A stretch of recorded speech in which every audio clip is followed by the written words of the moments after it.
नमस्कार, प्रणाम। आप लोगों को दिवाली की हार्दिक शुभकामनाएँ। तो आज की इस वीडियो में हम लोग दिवाली के बारे में जानेंगे। तो कि दिवाली होता है क्या? तो क्या आप पीछे जो स्लाइड में लगा हुआ है, ये कौन है? राम जी हैं, ये सीता माता है और ये कौन है? लक्ष्मण जी हैं। तो क्या आपको पता है कि मैं ये पीछे स्लाइड में इन तीनों का फ़ोटो क्यों लगाया हूँ? इमेज जो है वो क्यों लगाया हूँ? वही आज की इस वीडियो में हम लोग जानेंगे। और जानेंगे कि दिवाली जो मैंने आपको बोला है कि आप लोगों की दिवाली की हार्दिक शुभकामनाएं। तो दिवाली है क्या? दिवाली क्यों मनाते हैं? तो चलो शुरू करते हैं। तो सबसे पहले मैं आपको बता दूं कि दिवाली को आपको फेस्टिवल ऑफ लाइट्स के नाम किससे जानते हो? तो इसलिए क्योंकि जो दिवाली होता है, दिवाली एक हिंदुओं का त्यौहार है। ये बहुत महत्वपूर्ण हिंदुओं के त्यौहार है। जैसे होली, दशहरा, उसी तरह दिवाली भी है। हाँ, तो इसे फेस्टिवल ऑफ लाइट्स इसलिए कहा गया है क्योंकि दिवाली के दिन जो भी पूरे घर है उसको दिए से सजाए जाते हैं, पूरे लाइट से सजाए जाते हैं। और इस त्योहार में, इस जो फेस्टिवल में, सिर्फ जो पूरे घर को सजाया जाता है किससे? लाइट से। इसलिए फेस्टिवल ऑफ लाइट्स भी इस दिवाली को बोलते हैं। तो चलो शुरू करते हैं। हाँ, तो चलिए आप जानते हैं कि दिवाली है क्या। तो दिवाली में त्योहार है। इस दिन क्या होता है कि जो हमारे राम जी हैं, सीता माता और लक्ष्मण जी हैं, जो वनवास में गए थे, 14 वर्षों के लिए वनवास गए थे, उनकी जो माता है वो भेज दी थी। तो वो जब वापस आए थे 14 वर्षों के बाद, जब अयोध्या, तो उनके धूमधाम स्वागत किया गया था। बहुत ही अच्छी तरह से पूरी जो अयोध्या नगरी है उसको बहुत ही दियों से सजाया गया था। इसलिए हम लोग दिवाली मनाते हैं। उनके स्वागत के लिए हम लोग क्या मनाते हैं? दिवाली मनाते हैं। तो अब क्या है कि जो राम जी हैं वो तो गए थे, राम जी, सीता माता, लक्ष्मण जी गए थे वनवास से।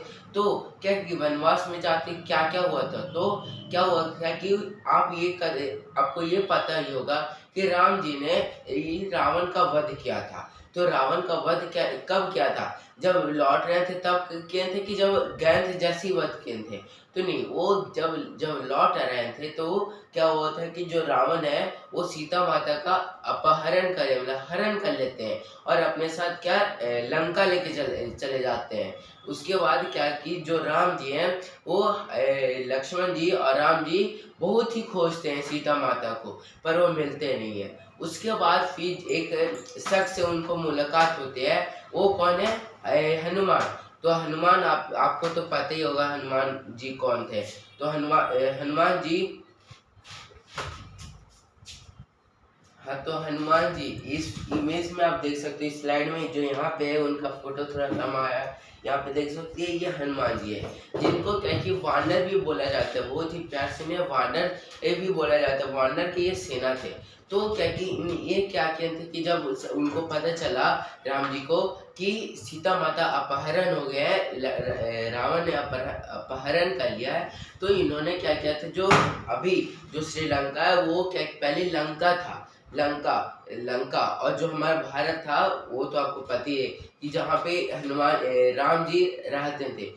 तो उसके बाद जो ये हनुमान जी है वो क्या कि पूरा जो समुद्र बीच में जो है ना, समुद्र, उसको पूरा अपने एक साथ पार कर लिए थे उड़कर। इनके पास हो सकती था, पार कर लिए थे। उसके बाद लंका पहुंचे तो लंका में देखें कि सीता जी अपहरण हो गया है। किससे? रावण जी से, मतलब रावण से। तो उसके बाद फिर वो बोलते भी हैं सीता माता को कि आप हमारे साथ चलिए, पर वो नहीं जाते हैं। बोलते हैं कि मैं अपने, जब तक मेरे को स्वामी नहीं आएंगे ले जाने के लिए, जब तक मैं नहीं जाऊंगा। उसके बाद क्या हुआ कि धीरे धीरे क्या हुआ कि जो राम सेतु बनाया गया। राम सेतु क्यों? क्योंकि राम जी को भी जाना है, तो लाने तो जाना है या उसका वध भी करना है, तो राम सेतु बना। तो अभी तो आपको पता ही होगा राम सेतु कहाँ है? श्रीलंका और इंडिया को जोड़ता था पहले, अब तो समुद्र में डूब गया है, तो जोड़ता था। तो फिर धीरे धीरे गया, उसके बाद फिर युद्ध हुआ, दोनों के बीच में युद्ध हुआ। तो युद्ध होते होते क्या हुआ कि उनको पता चला कि जो उनका वनवास है वो खत्म हो गया है। वनवास खत्म हो गया तो सोचे उनको तो अयोध्या जाना ही जाना है। क्यों? क्योंकि अयोध्या उनका घर है। जैसे अगर आप भी कहीं पे बाहर जाते होगे तो बाहर से तो आप घर जाते होगे ना, इसलिए आपको तो वापस घर ही जाना है। तो उसी तरह जब राम जी, सीता माता, लक्ष्मण जी जब वनवास के लिए गए थे तो उनको अयोध्या जाना था। तो अयोध्या में जाने से जब 3 आए थे और 4 गए, मतलब कि साथ में कौन गए थे, हनुमान जी भी गए थे। और जब वो गए थे तो जो अयोध्या वासी है वो मिलकर और उनके तीनों माता मिलकर कि पूरी अयोध्या को, अयोध्या नगरी को पूरी अच्छी तरह से सजाए थे। तो जब सजाए थे और उनका बहुत ही अच्छी तरह से स्वागत किया थे, इसीलिए हम लोग दिवाली मनाते हैं। दिवाली के दिन हम लोग पटाखे भी छोड़ते हैं। तो ये था कहानी दिवाली का। तो दिवाली, अगर एक शब्द में आप जानो कि दिवाली क्यों मनाते हैं, तो एक शब्द में जाने तो आप ये बोल सकते हो कि दिवाली, जब राम जी जब अयोध्या वापस आए थे तो उनके स्वागत में दिवाली मनाए जाते हैं। तो इस दिन महत्वपूर्ण होता है ये कि जो एक शब्द आपने सुना होगा कि 3 दिन का दिवाली रहता है, एक धनतेरस, दूसरा छोटी दिवाली और तीसरा बड़ी दिवाली। तो तीनों को जानते हैं। तो पहला ही धनतेरस। तो धनतेरस में क्या होता है कि जो लोग मानते हैं कि अगर कुछ चीज़ यहाँ सोना चांदी झाड़ू ये सब खरीदेंगे तो क्या कि बहुत ही शुभ माना जाता है, जो लक्ष्मी जी हमारे घर आएंगे, इसलिए इसे शुभ माना गया कि धनतेरस के दिन कुछ न कुछ खरीदें। जो गरीब भी होते हैं ना, गरीब को भी क्या कि अगर कुछ न हो पाए तो कम से कम एक झाड़ू खरीदना ही है, ये शुभ माना जाता है। और धनतेरस के दिन लोग क्या करते हैं कि बहुत सारे चीज सामान खरीदते हैं, कोई सोना खरीदता है, कोई चांदी, कोई गाड़ी।